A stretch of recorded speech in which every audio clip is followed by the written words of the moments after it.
नमस्कार, स्वागत है आपका YouTube चैनल उम्मीद की क्लास में।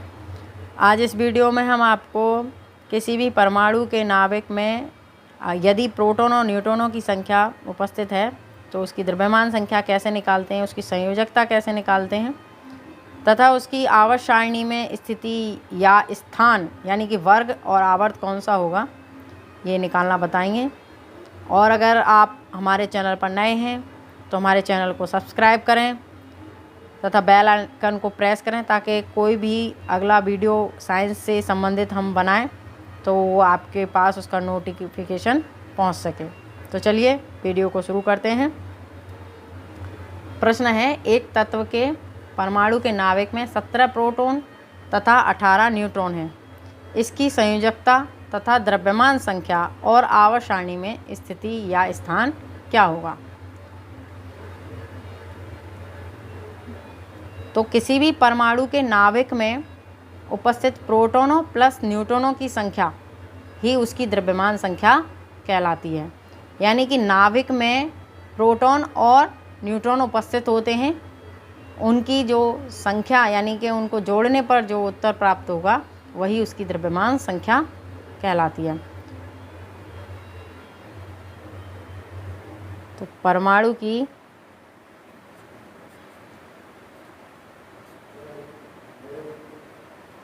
द्रव्यमान संख्या को हम ए से भी प्रदर्शित कर सकते हैं, बराबर किसी भी परमाणु की द्रव्यमान संख्या बराबर नाभिक में प्रोटॉनों की संख्या। नाभिक में प्रोटॉनों की संख्या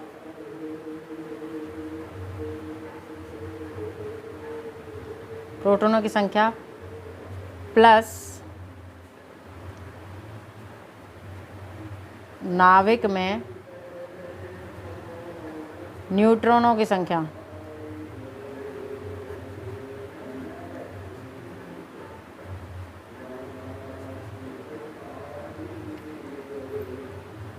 तो आप यहाँ पर देख सकते हैं किसी भी परमाणु की द्रव्यमान संख्या बराबर होता है नाभिक में प्रोटॉनों की संख्या प्लस नाभिक में न्यूट्रॉनों की संख्या के बराबर।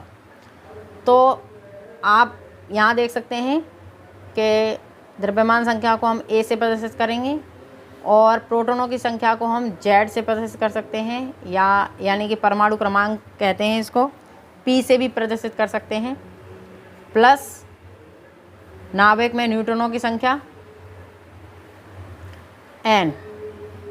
क्योंकि हम यहाँ पर प्रोटॉन कह रहे हैं तो यहाँ पर हम इस तरीके से भी लिख सकते हैं इसे, ए बराबर P plus N. P means प्रोटॉनों की संख्या, एन मीन्स न्यूट्रॉनों की संख्या, ए मीन्स द्रव्यमान संख्या।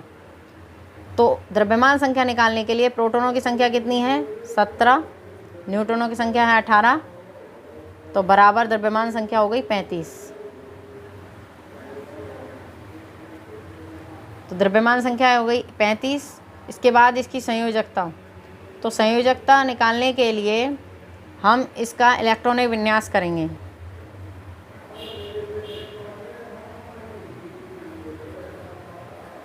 इलेक्ट्रॉनिक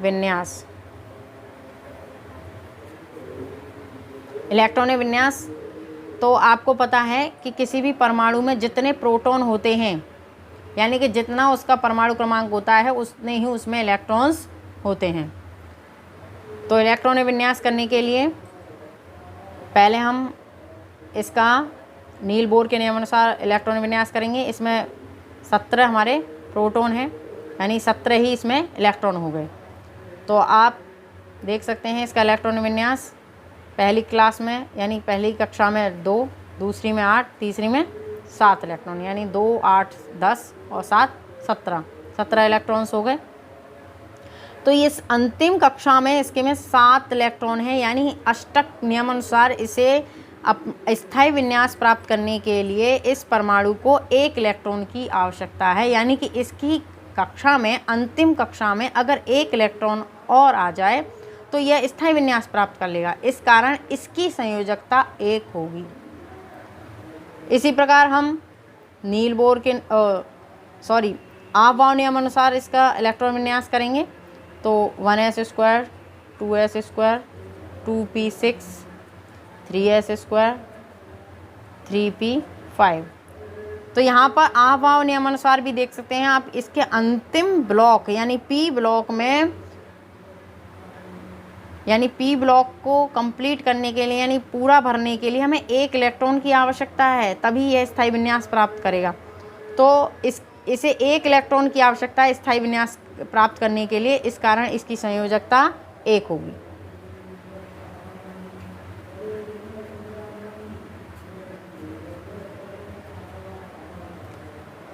आप यहाँ पर इस प्रकार भी समझ सकते हैं कि जब कोई परमाणु स्थायी विन्यास प्राप्त करने के लिए रासायनिक अभिक्रिया में भाग लेने पर जितने इलेक्ट्रॉन ग्रहण करता है 1, 2, 3, तो वही उसकी संयोजकता कहलाती है।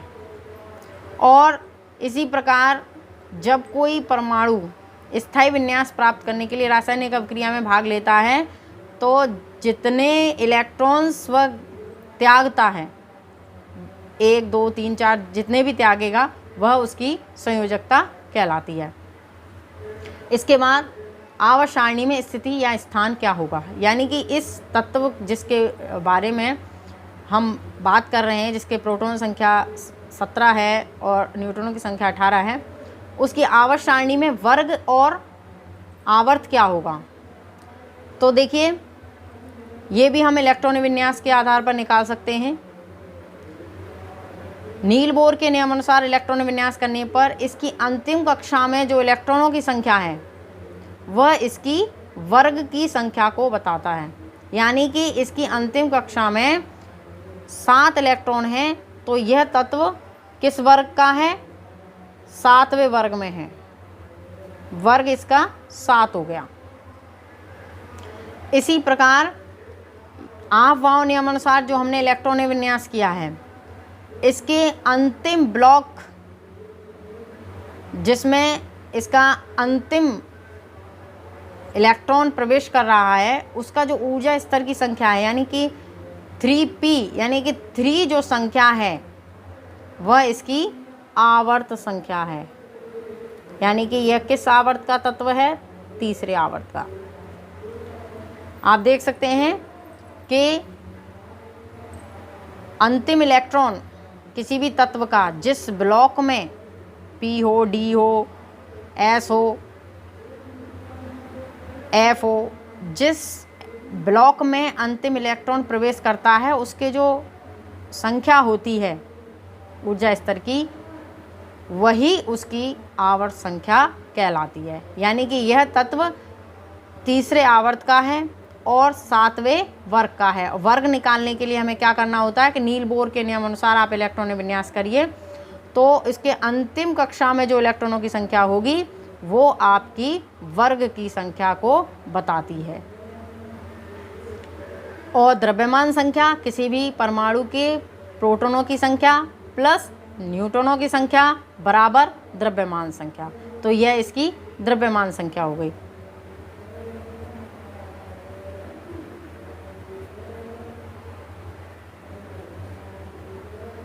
द्रव्यमान संख्या इस तरीके से हम लिख सकते हैं। तो आपको यह प्रश्न अच्छे से समझ में आ गया होगा। अगर आपको वीडियो अच्छा लगा हो तो चैनल को सब्सक्राइब करें, वीडियो को लाइक एंड शेयर करें। धन्यवाद।